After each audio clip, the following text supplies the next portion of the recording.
And this is Professor Alexandra Kuznetsova, and she's from the Institute of Applied Physics at Nizhny Novgorod, Russia. This is the first time I'm having a Russian speaker. I don't know about ICTS. And she's going to speak about wind-wave interaction, a complex study. Hello, everyone. So thank you for giving me this opportunity to give my presentation at your conference. I've been to India a few years ago in the conference on waves on shallow water environment in the Meteorological Institute in Goa. And today, so your conference is more about climate in general, but climate is has quite a wide meaning, and the wind-wave interaction in the surface layer, it is like one of the part of climate. It is a thin layer comparing to many other points concerning with the climate, but still it is a very, very important layer where we have a lot of processes there that are still are not enough understood. So yes, I'm from Institute of Applied Physics of Russian Academy of Sciences from Nizhny Novgorod, and also we have a project on climate modeling in Lomonosov Research Computing Center of Lomonosov State University in Moscow.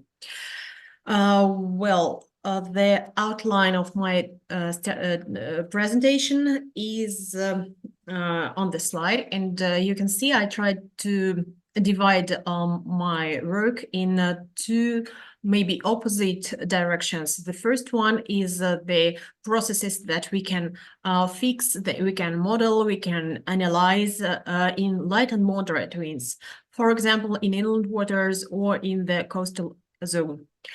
And the second part of my presentation will be more about high wind speed conditions. That means hurricanes or storms or something like that, any other extreme conditions. And here we also can do modeling and improve the modeling of the waves in atmosphere in this surface layer, and then look at the results of remote sensing, drop zones, and so on.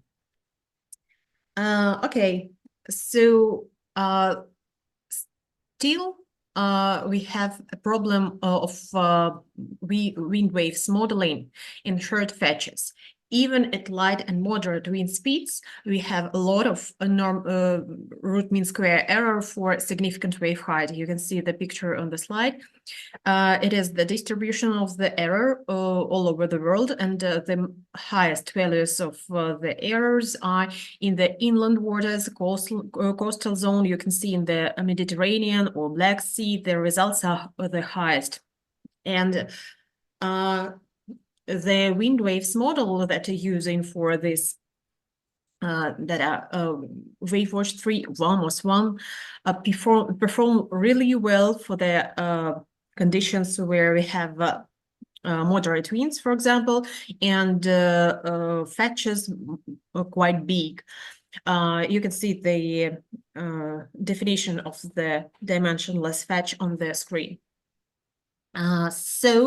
What we tried to do with that? We have the instrument. It is WaveWatch 3 model. This model is based on the solution, numerical solution of Hasselmann equations for wave action density. The left-hand side is concerned with the kinematics of waves. It is the evolutions of waves in phase and directions and spatial evolution. And the right-hand side is their source and sinks of energy that we cannot resolve numerically, like we can do it in direct numerical simulations. It is more rude approach, but still we can we can parameterize the sources and sinks. For example, the most important are wind input source storm dissipation, and nonlinear distribution in the spectrum. Still, we also can consider the effects of the shallow water and I don't know, the ice and other processes, but we are focused more on the most important: wind input, dissipation, and nonlinearity. And what can we see from when we are going from one scale to another scale? So when we have ocean, seas, or high, that means big water bodies, or when we are switching to short fetch conditions, it is small intermediate scales, coastal area, or small inland waters. In the big scales, we have long waves, and nonlinear interaction is the main factor determining the evolution of the wave. In this case, the integral contribution of together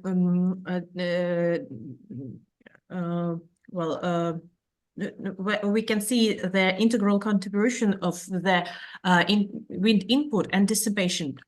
But in the short waves, we need the influence of the wind input is more significant, and we need a more accurate description for wind input source term.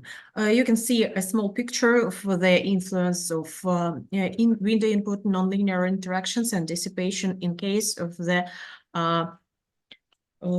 short fetch conditions, and so the contribution of these processes in the evolutions of the spectrum gives us the information that we need a more accurate description for wind input. So what does it mean with input? It is a source term that is parameterized. It has, first of all, wind waves interaction coefficient beta. That is just a coefficient for proportionality of this wind input source term on wave action. But it is not the only. It's not just a number or constant. It depends on U star. U star, it is a special parameter, friction velocity. You can obtain it from analyzing turbulent momentum flow. So it is like the density of the air multiplied by squared friction velocity. It is also a part of the logarithmic wind speed profile. So if we have wind speed at any level z, you can have a logarithmic profile that is shown on the slide with kappa. It is one Kármán constant, one Kármán parameter, and Z0, it is a roughness parameter. Also, it's the part of this equation. So when we are looking at the beta parameter, it is quite. They are quite close to each other in the conditions of the wind speed, moderate wind speed, and when we compare it, we are resulting at the question that the most important part of the interactions at short fetches that is different from the open ocean conditions. It is drag coefficient parameterization, CD. We can make a bulk formula for it, for example, dependent on U10. It is also parameterized like that in the open ocean conditions, but the formulas are different. Well, what did we do? So we, first of all, when you want to build a bulk formula, new one, you need to do measurements.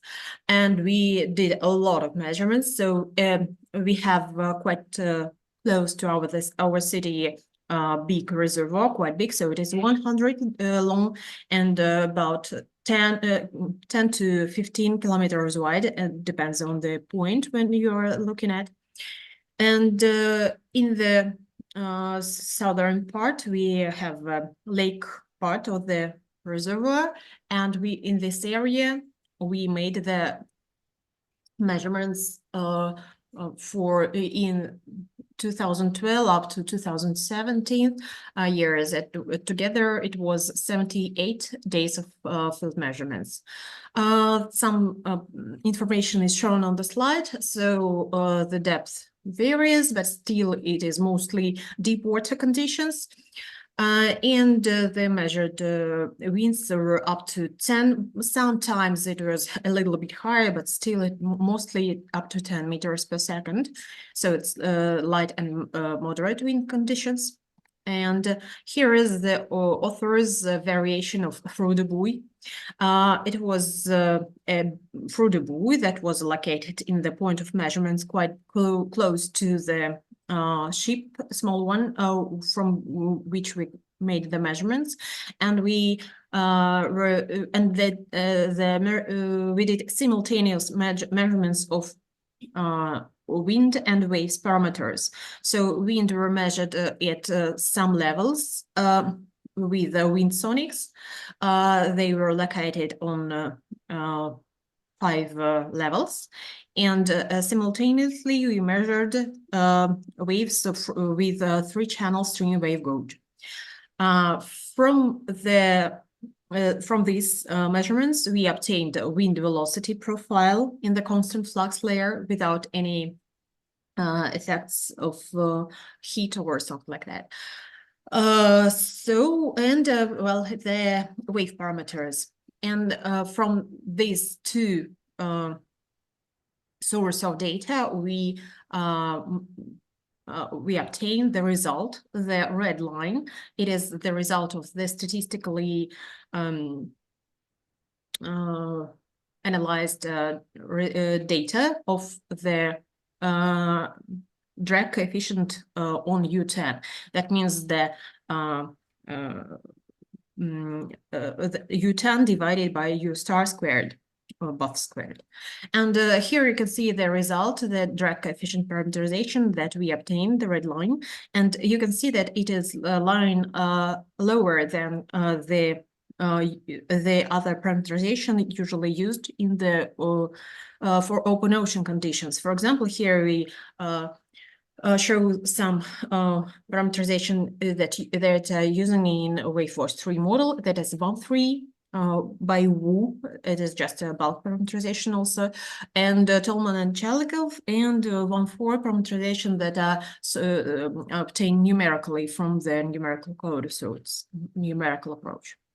But still it is higher than we obtained from the experiment in short fetch conditions.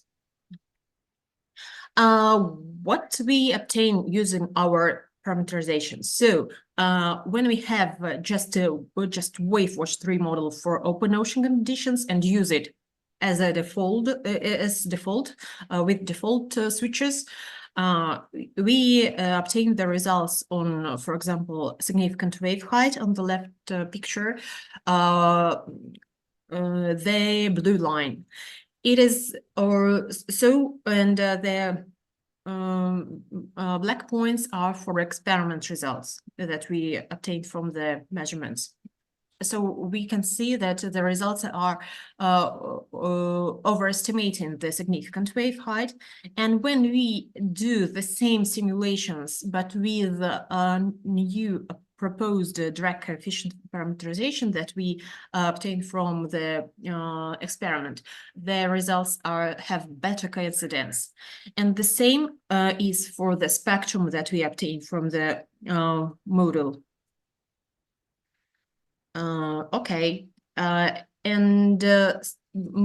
all the results that we obtain for this model, we obtain with like a assumption that all the wind we have over the reservoir that we are modeling is it is like it hasn't got any special distribution. It's just like a wind measured in the point and assumed to be the same over all the reservoir. But it's not, it is okay for the adaptation of the model for the waves, but it's not sufficient for modeling and for the for doing forecasts and so on. That's why we continued with applying atmosphere model to our conditions. So we have these domains configuration for nested domains in the European part of Russia, and the smallest domain is in the right picture, and it has a resolution of 1 kilometer. After that, we did a lot of simulation with lowers the resolution up to 100 meters, but it's okay for for using in the lower resolution. The higher resolution doesn't give us more enough information, so it's quite sufficient for our needs. I think most of you should be acquainted with the WRF model. And here is some information that with the options of the model that we used for the simulation.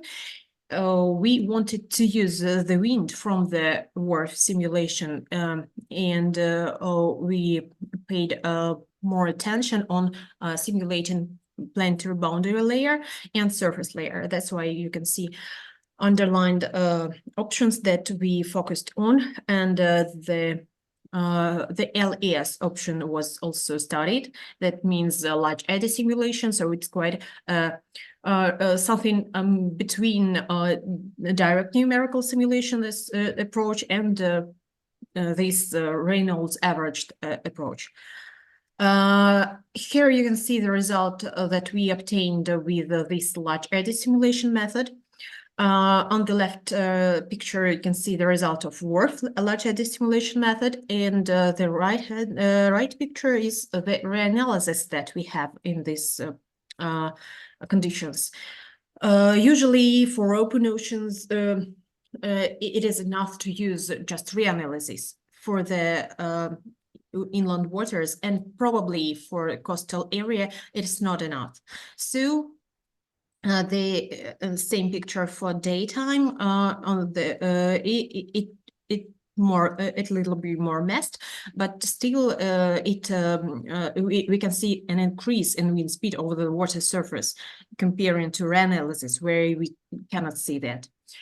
So it corresponds to the results of measurements where we really see the increase in wind speed over the reservoir. And the results are in the picture. This is the wind speed model and its direction for different types of WRF modeling. I forgot to show the reanalysis line on these pictures, but it's really around 2 meters per second, and it's not enough to get the good results for modeling. And here you can see the picture, the resulting wind waves distributions. So when we use the results of WRF model, atmospheric model, to force the wave model, wave force 3, you can see the results that are on the picture. So the waves are higher when using WRF, and it's the spatial distribution is completely it's more complex when using reanalysis, and the results are higher.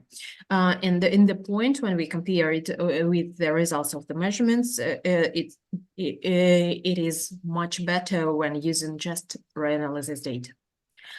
Okay, well, you can tell me like, okay, you studied the reservoir, you didn't look at the coastal area. Why you're speaking just about, not just about reservoirs, but about short fetches? That's why we, together with Finnish Meteorological Institute in Helsinki, made simulations in the very complex area, coastal area of Finland, where a lot, you can see in the picture, there are a lot of small islands in this area, and the wave, and so we made of the Baltic Sea. We have some the wave buoy and 2 weather stations in this area to control the results of the simulation. And we also use the WaveWatch 3 as it was a default version with without any other improvements, and the WaveWatch 3 model with the proposed drag coefficient. And the results on the picture, all the distribution of the significant wave height. And here are the measurements on the point of the location of the wave buoy. And the red line is for the WaveWatch 3 default version, and the green line is for the modified version of WaveWatch 3 with the proposed drag coefficient parameterization that we obtained in Gorky Reservoir.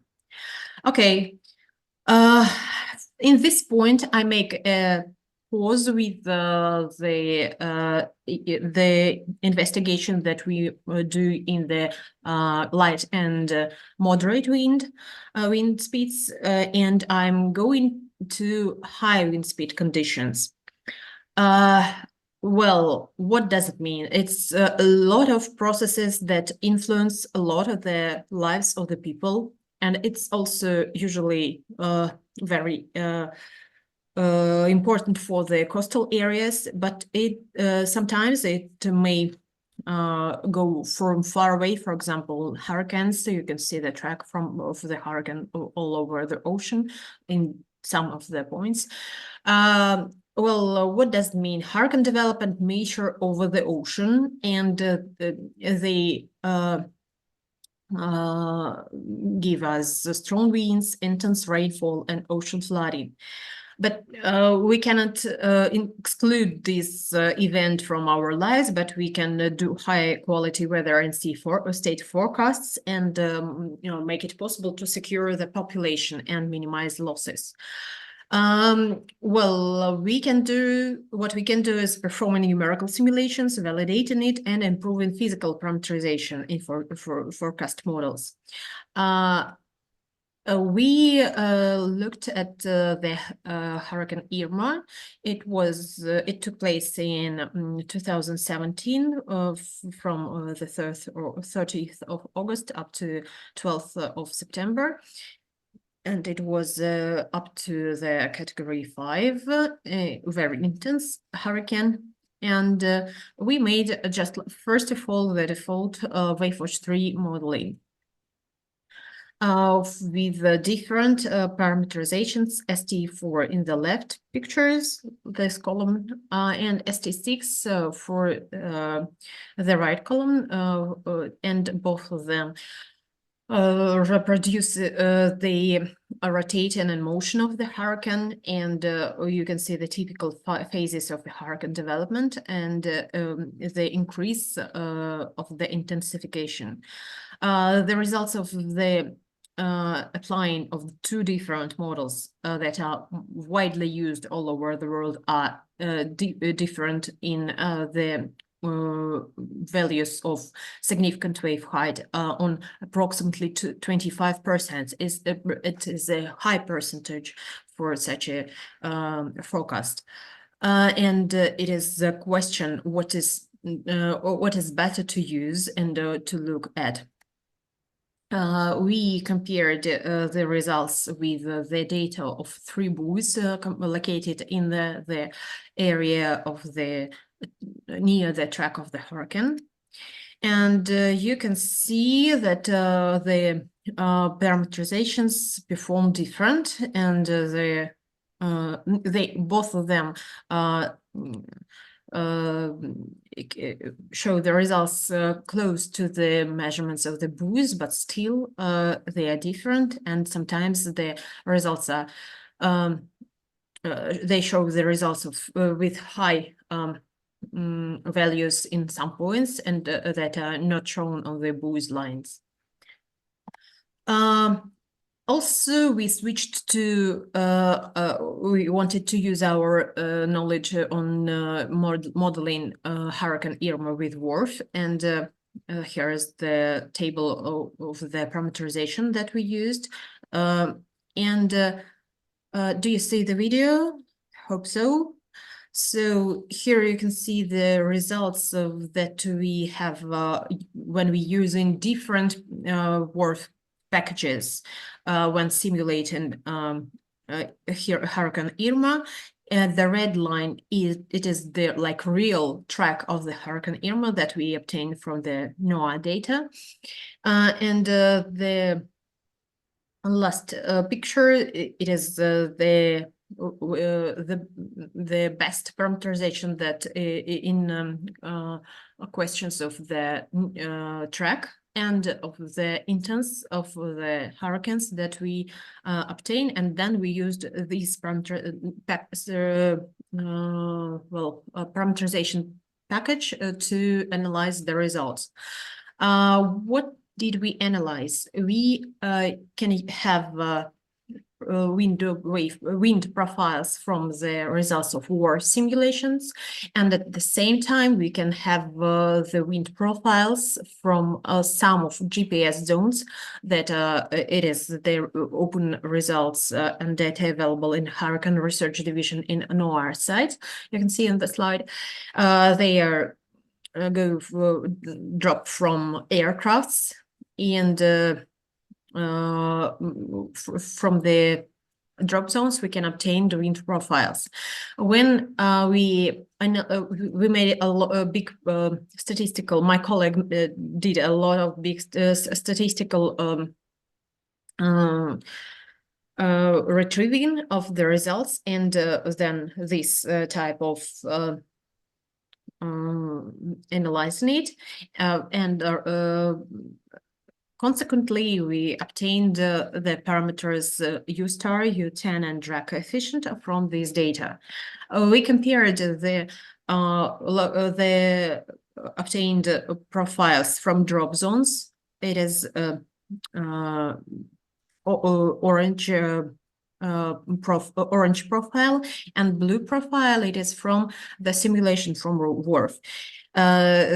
So the pictures are different with so drop zones are black points, and you can see they are in the pictures on different distance to the center of the hurricane. The first picture is 40-50 kilometers to hurricane center. The second, the down, it is 100 or 110 kilometers, and the last it is 150-160 kilometers to hurricane center. And you can see the difference of these logarithmic profiles. Well, just to be sure that we have correct results on in WRF modeling, you can see the Sentinel-1 data on the slide.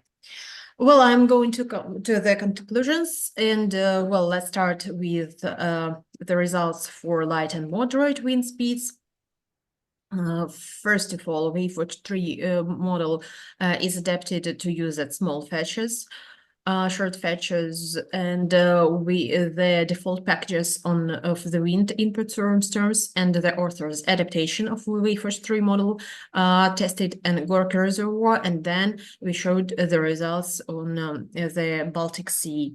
And it is shown that the model adaptation increases the accuracy of the forecasts of integral wave parameters comparing to standard like default parameterizations. Also, WRF model is used to have good wind forcing for wave modeling in these conditions. And in high wind speeds, we also tried WRF and WaveWatch to model the waves in hurricane conditions. We obtained the difference in using different parameterizations comparing to NDPC boost data. And showed the typical phases of hurricane development. At the same time, WRF model used to model hurricane Irma conditions, and the biggest result that we obtained was about the behavior of self-similar dependencies of wind velocity profiles in a hurricane. We used to retrieve geophysical parameters and Finally, when retrieving geophysical parameters, it is useful to take into account the difference that we showed of self-similar dependencies in different sectors of a hurricane, and take into account when do any kind of reconstruction of the data. I mean, these logarithmic profiles. Well, thank you very much for your attention, and I refer you to my email if you have any kind of questions, maybe after the conference, and some papers that you can look at. Thank you.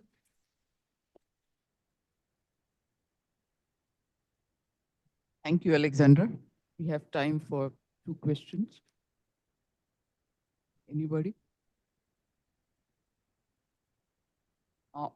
Alexandra, would you say that the models work well? Yes, of course they work well, but there are still some points that we need to focus on to improve the results. There are like some special situation, for example, short fetch conditions, coastal area, water bodies, when speaking about wave modeling. When speaking about WRF, it is like a good instrument where you can use, for example, to adapt the results of remote sensing or GPS drop zones. And also if we are together today, we are speaking about the climate. Why do we need to focus on the wave modeling? Why it is important for climate questions? Because of the surface roughness, that's the same that the drag coefficient I spoke about. Because when we need to make more attention on the difference between surface roughness in the coastal area and open ocean, for example. And it is one of the main sources of the errors in the climate modeling as well. So the line, not a very big line, but you know how long is it, the coastal area of the in our Earth. Will the fractality of the coastal area matter? I think yes, but for the first step should be like including the difference of the coastal area and the open ocean conditions. It hasn't been done completely in many climate models. Anybody? So I'd like to thank you very much. I hope. Thank you so much. Nice to meet you again. I hope we didn't bring you out at a very inconvenient time. And yes, it's very convenient for me. Thanks. Very convenient for you. That's good. So I hope you'll be able to join us in future also. Thank you very much. Thank you. Nice to meet you again.